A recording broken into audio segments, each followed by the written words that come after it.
محمد وعلى محمد صلوات.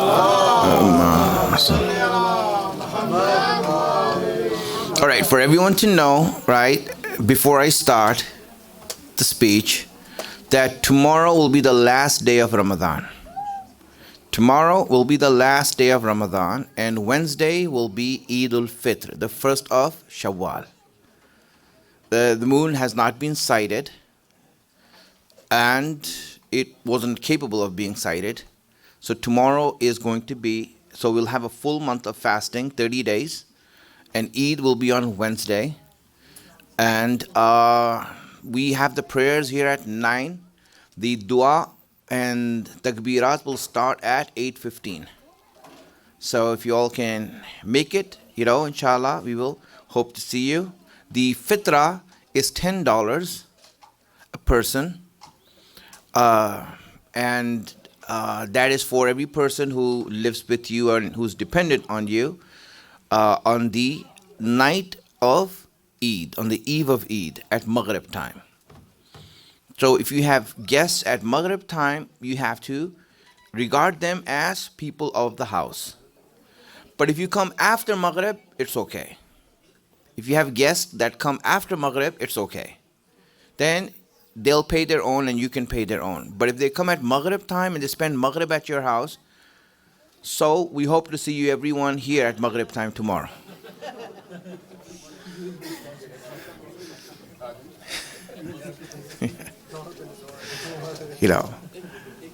Let's send a salawat.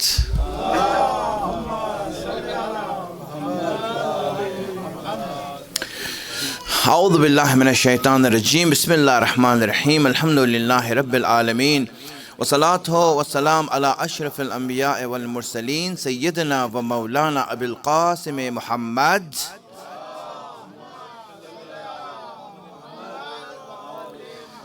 وعلى آله الطيبين الطاهرين المعصومين سيما بقية الله الأعظم روحي وأرواح العالمين له الفداء رب اشرح لي صدري ويسر لي أمري واحلل عقدة من لساني يفقهوا قولي.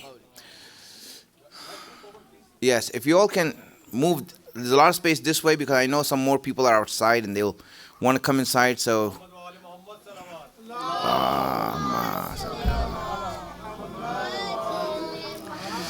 all right, now I have your attention. So we are speaking about life for this whole month. What is life? And when we know what life is, at least we will know how to live it, what to do in it, what everything is meant for. When Allah sent deen, He sent deen in order to rectify our life. When we say rectify yourself or do islah to yourself, what does that mean? It means to do islah to your life. The way that your life is being led, the way that you're living it, that's what it means. It means to rectify life. And hence, if we don't know what life is, then we won't be able to do islah to ourselves. Because islah is when you actually know what life is. And when we looked at life, we see that life has 3 dimensions. The 3 dimensions of life, one is the length of life, the other is the height of life, and then you have the width of life.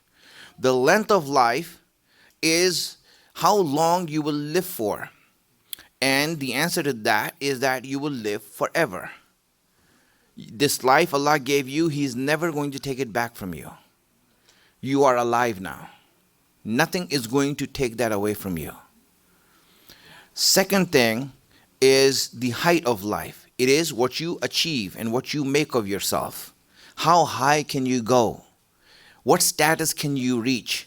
How close can you go to Imam Hussein in Jannat? This is the height of life.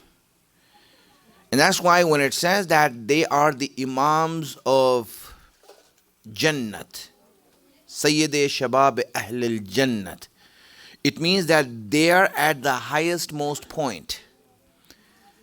And how close you get to your Imam in Jannat is going to be your status there.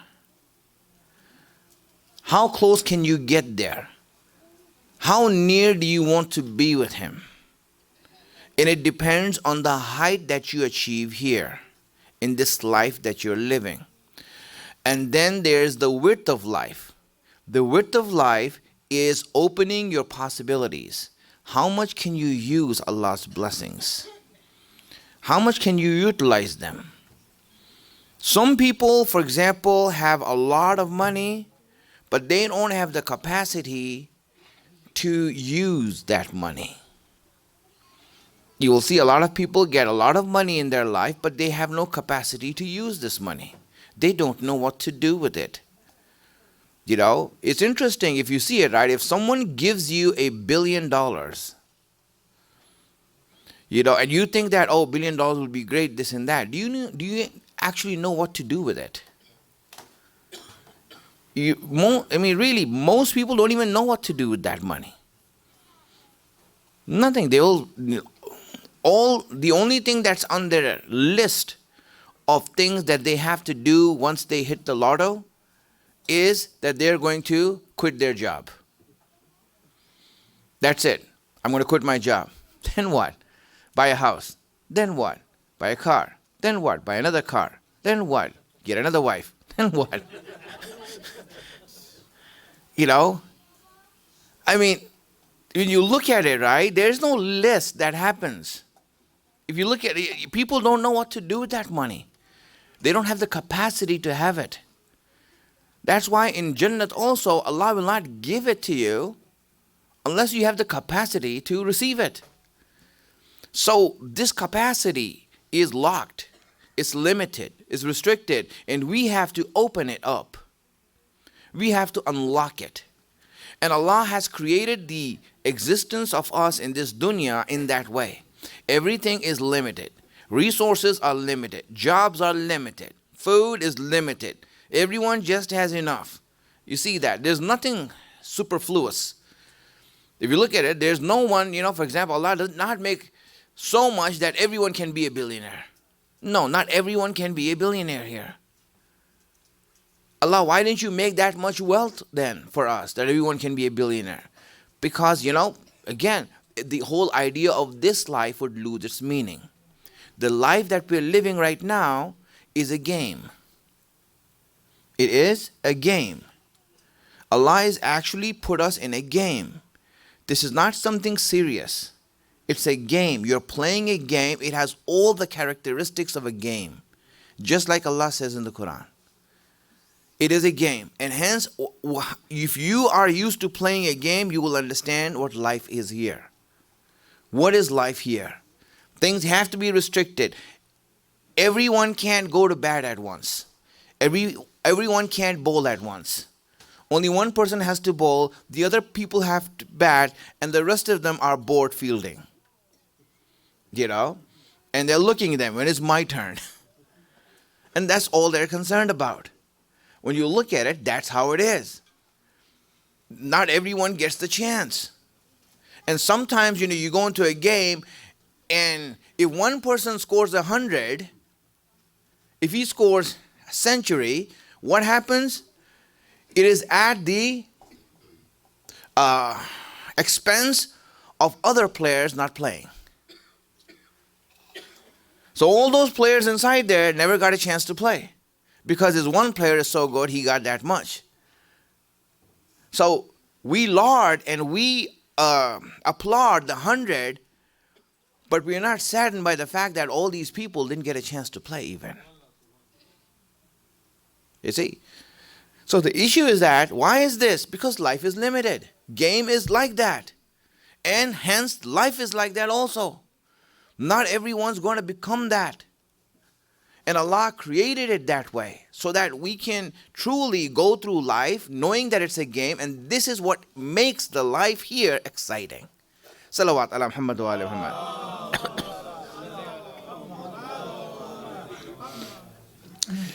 Here's what happens, my friends. Okay? One person scores 100, the others didn't even get a chance to play. What happens? Now, if they are like good people on the,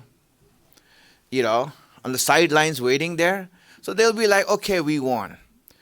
But you know what? There's a lot of chance that there might be issues now in the team. That, okay, you know what? I didn't even get a chance to bat. I am playing for a team and I don't even have a record. I don't even score runs. There might be jealousy. There might be envy. There might be problems here. It could happen, right? I mean, on the outward you say, as long as the team wins, as long as the team wins, it's okay for me. But on the other hand, you're like, I wish I had the chance. He takes all the limelight. This is what happens. Well, why is this happening? The reason that it happens and the reason that this is happening is because of the fact that there's limitation.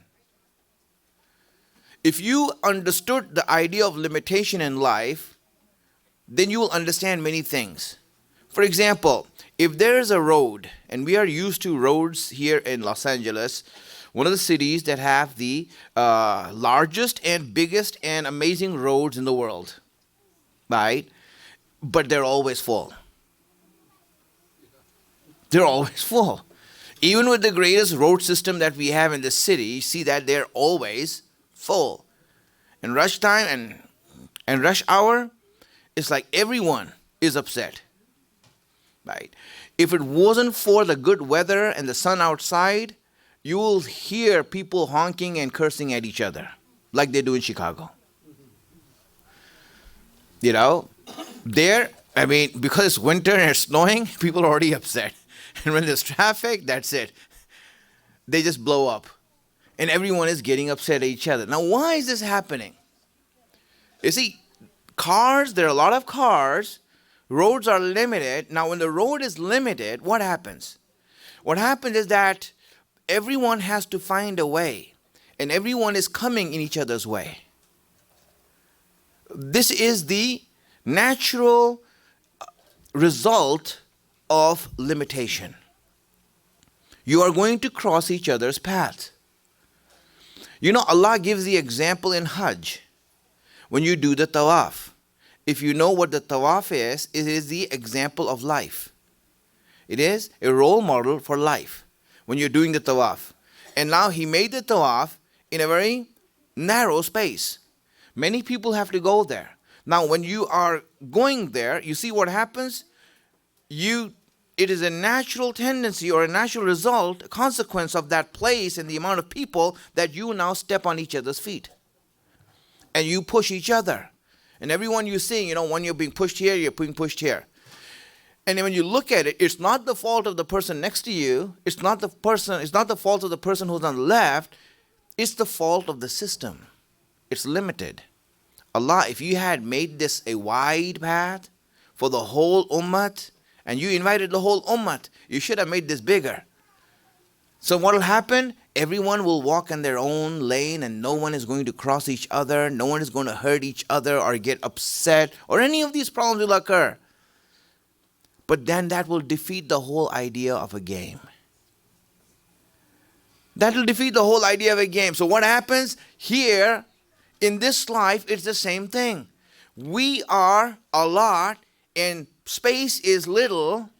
That's why, for example, everyone is now trying to fight for that space. And you're going to cross each other's. And when this limitation happens and the consequences of that, of crossing each other, then problems occur. That's why there are problems in this world.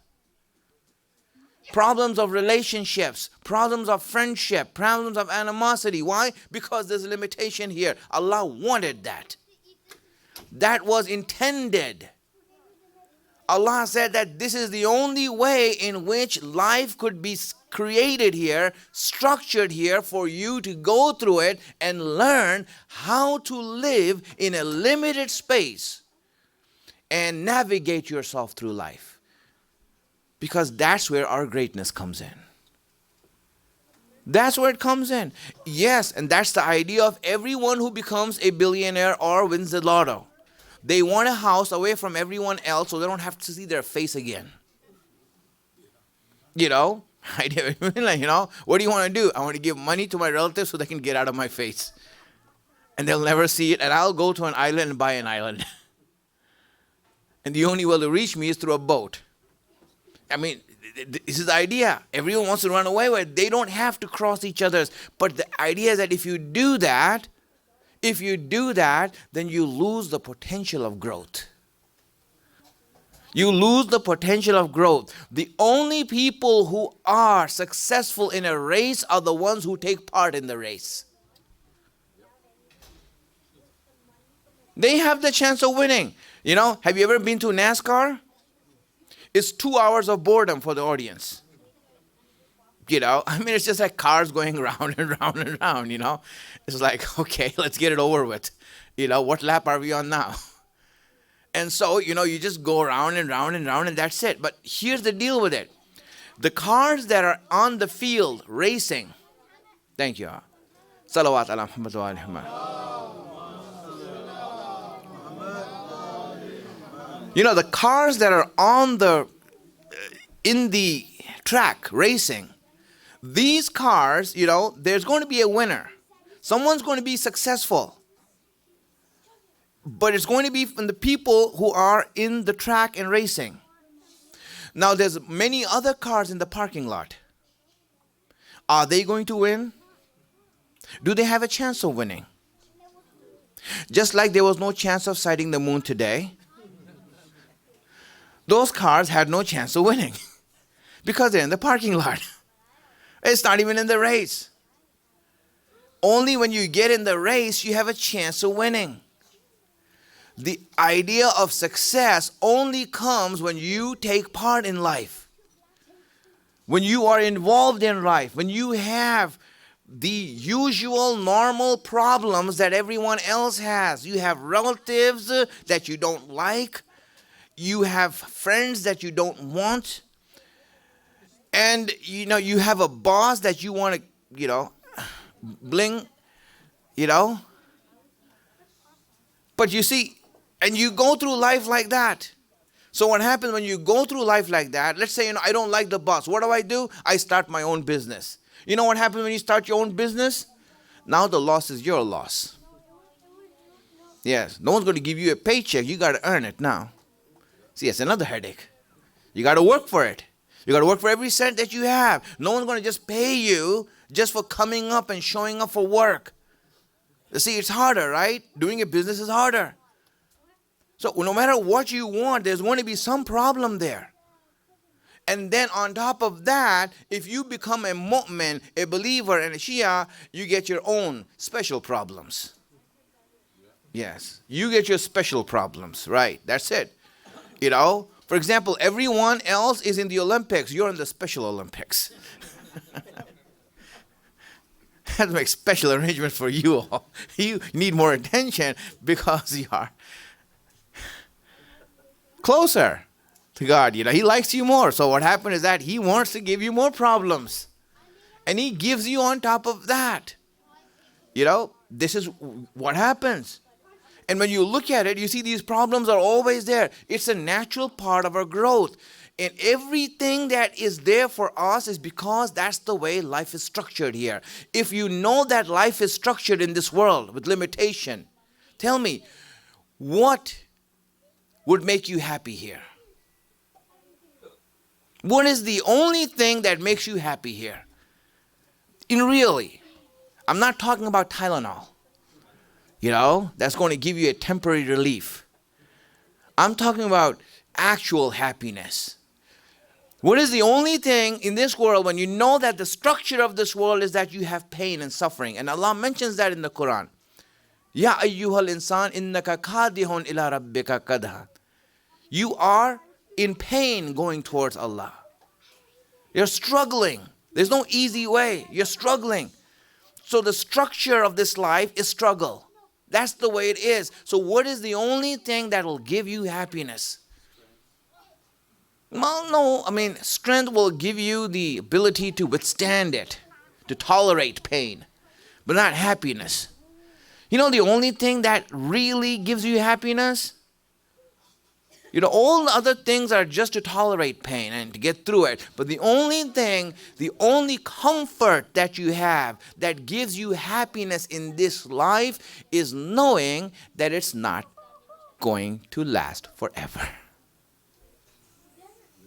Here, I have cancer. It's okay, 20 more years, you'll be fine. Really, after you die, it won't be there. A bad spouse, don't worry. Few more years. Feed him some more Pakistani food. That'll shorten his life. And after a while, what happens? It'll be finished. It'll be over. Really, everything in this life and every problem in this life, the knowledge that it's not going to be forever is the real cause of happiness. Subhanallah, it's not going to be forever. He hurt me. He did wrong to me. Okay, good. You know what? It's not going to last. That hurt is not going to last long. That pain is not going to last long. I am poor. It's all right. It's not going to last long. It's all going to be finished. Friends, ending, death, and knowing that this life of this world is short is the greatest source of comfort to a person if he understands it. That's why some people who know what life is and what death is, who know what it is, when you look at them, you see how comfortable they are. They're just cool. When you look at, for example, Rasulullah,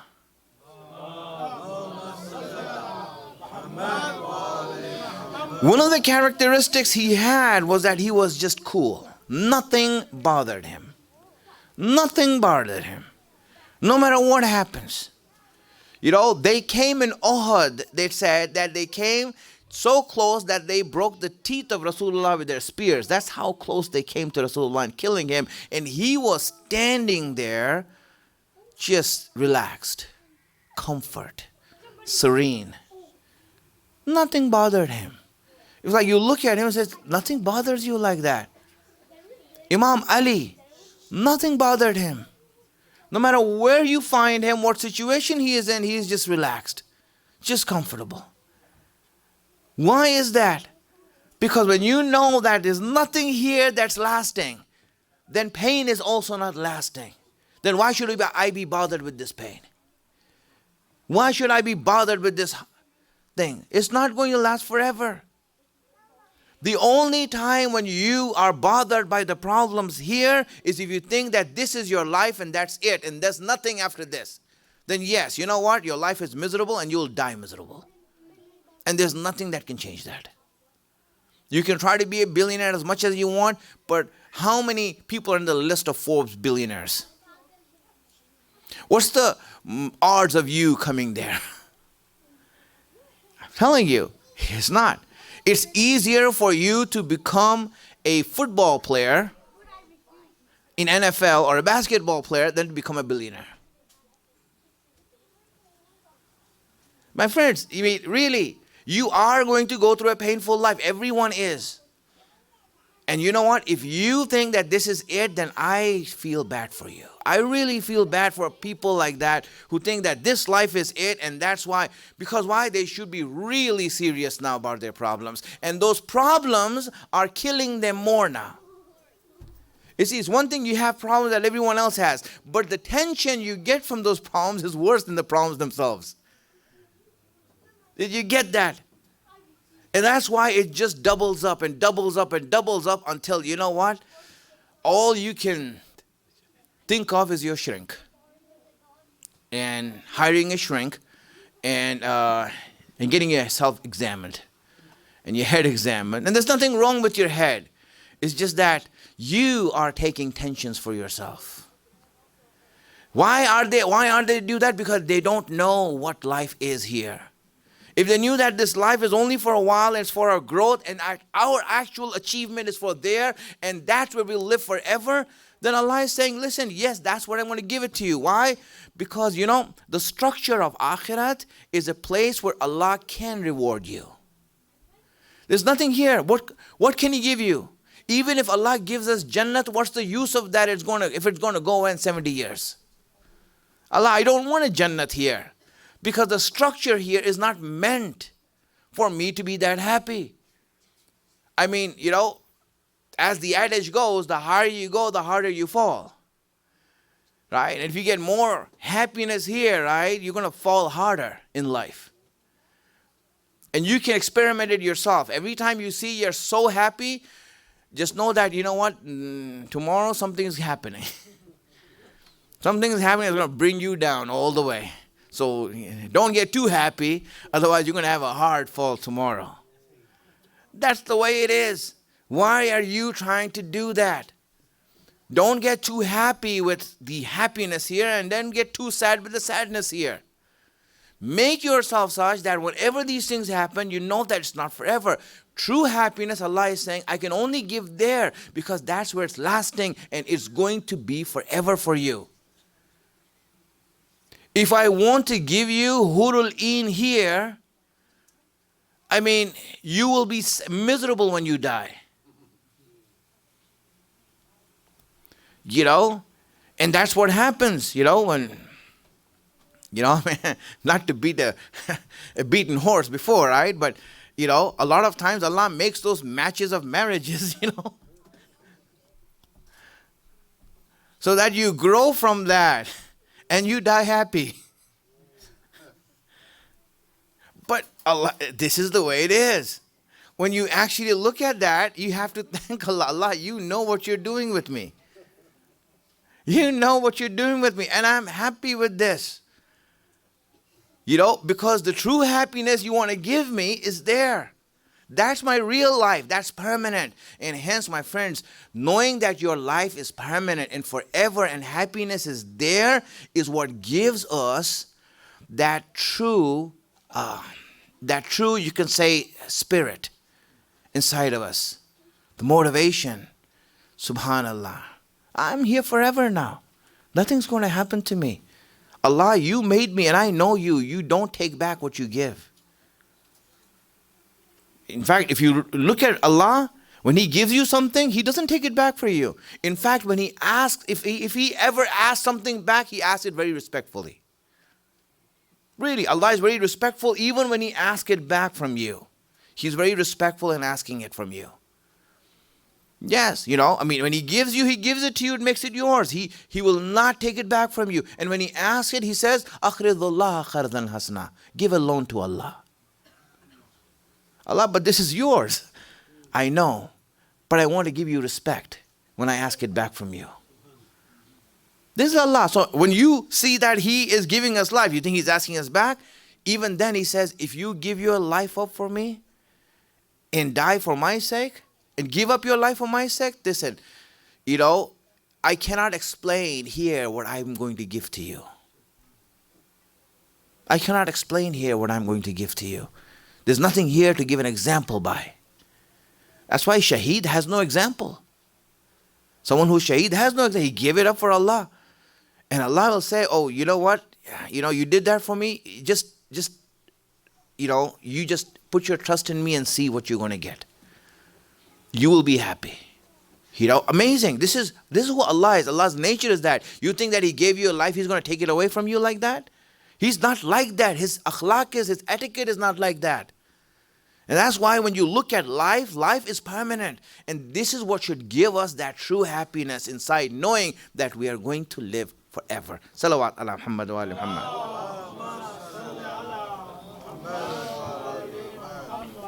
You know, and when you look at the height of life, knowing how much we can achieve here in a few years, and our akhirat is decided on that, is what gives us the motivation to do things here in this life. Everyone should be running around competing to see if they can do something good. They can have some cause, do some good. You know, serve something. You know, one of the hadiths that I said about the best actions, remember the hadith I mentioned, best actions? One of the hadiths regarding best actions that you can do in this life is to quench someone else's thirst. When someone is thirsty, give him some water. And by that, Allah is saying social service. Social service, give best actions that you can do here. Why? Because really, anything that you can do here to make yourself good, it's an opportunity. I don't want to miss it because it is helping my life. It's making my file bigger. I do this and I do it. It's the motivation that we have. And Allah, He kept attractions here. Now, why did He keep attractions here? Because I'm wrapping up today, and this is going to be the grand finale, right? I'm wrapping up today because tomorrow, you know, we'll have one more last speech, inshallah, and that'll be it. right? And it's just going to be some instructions for Eid. I know next day everyone is a hurry to get Eid, and ladies are going to get their henna, and probably some men, but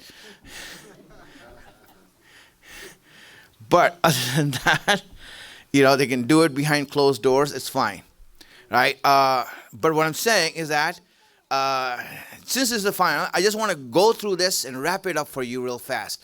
Height of the world is how much we take off from here. But here's the thing, what Allah did in order to make our height more valuable, He made attractions here in this dunya. Yeah, He made attractions here. Like, for example, family is an attraction. Children are an attraction.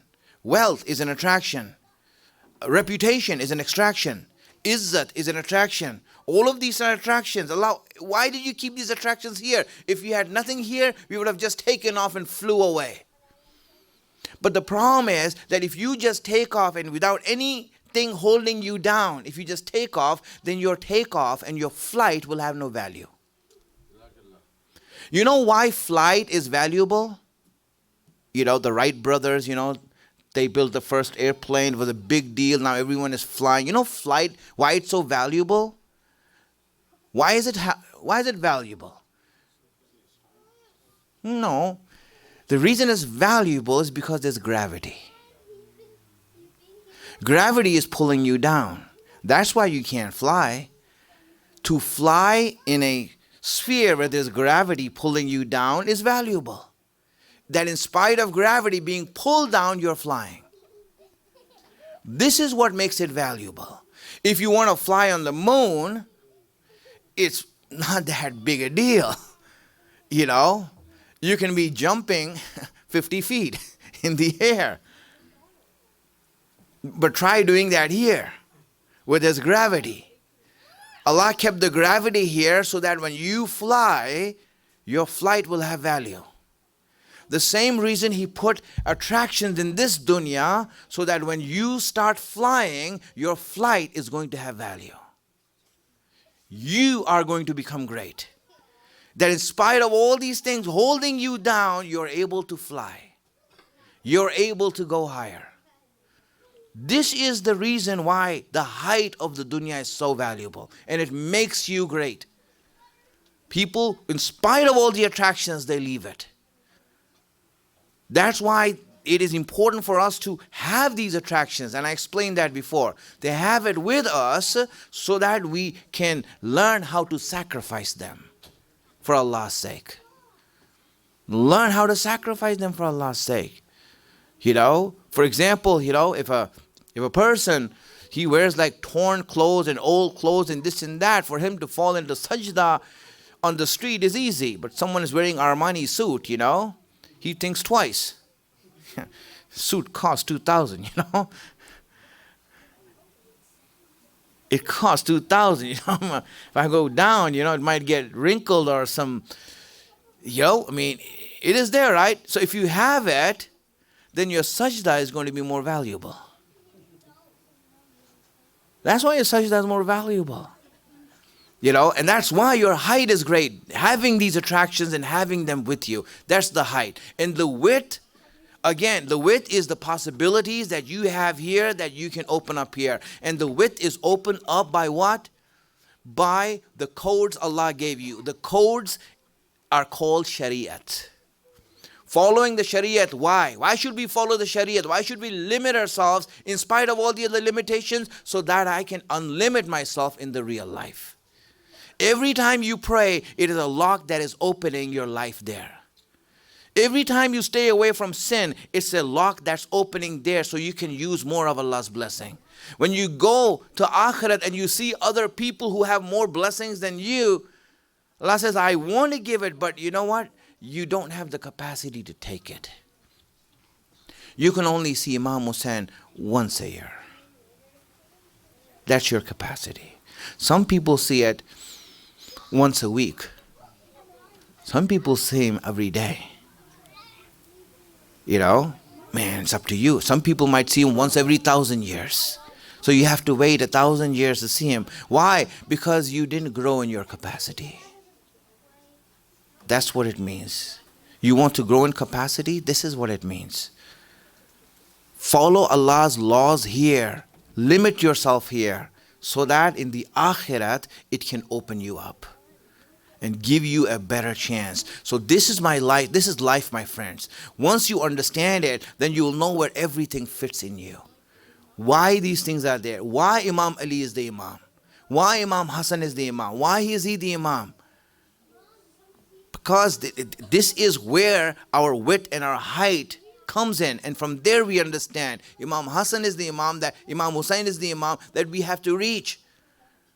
Our width, how much we can bear, is how much can I bear being with him. Do I want to see him more, or I don't? This is something that we need to look for ourselves. And life, when you look at it that way, every moment is exciting. And I just leave it at that for you all. That life is exciting, and it's exciting when you know it. Every moment becomes a pleasure. Every problem becomes a pleasure. And every, achievement you make becomes a pleasure. And that's where you see a person starts living. And when he's living, you don't see him sad. You always see him smiling. You always see him smiling. Why? Because he knows what life is. And he's achieved it. I ask Allah subhanahu wa ta'ala to give us tawfiq and the blessing to be on the right path, the wisdom to understand His guidance. Hasten the reappearance of our Imam. Make us his helper when he comes. Wa akhiru da'wana anil hamdulillahi rabbil alameen. Salawat ala Muhammad wa alaihi. All right, questions, people. Go ahead. What kind of disposition are we going to take with us in the Akhirah? Are we going to be the same as we are on this earth? All right. Very good. What kind of disposition we have? Okay. You see, the body, the physical body that we have right now, no, that's not the body that you will have in Jannat. You will have the body that you see in your dreams. Have you ever seen yourself in a dream? When you saw yourself in a dream, was that this physical body or was something else? It was something else. And you saw it. It was formed. It looked like you. You recognize yourself in it. It's called Badan-e Mithali. Badan-e Mithali is the body of Akhirat. It is, it will be what we make of ourselves. But it will not be this flesh. The flesh will only be brought up on the day of judgment to be judged. And then after that, when you go to Jannat, then Allah will give you, a state issued, state of the art. Yes. Yeah, Superman, He'll give you the state of the art body. Don't worry.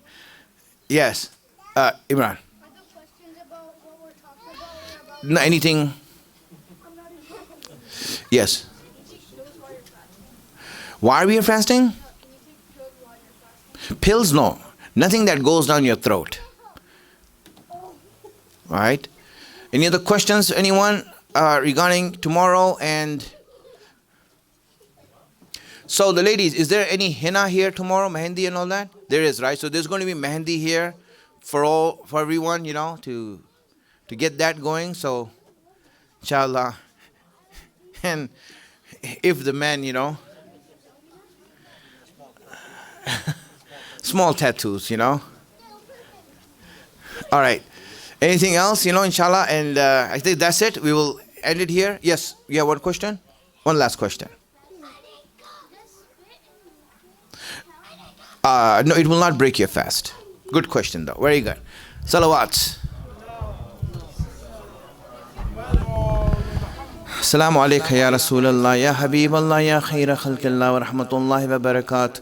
Assalamu alaikum ya Abu Abdullah ibn Rasulillah, ya Hussein ayyuha shaheed bi Karbala wa rahmatullahi wa barakatuh.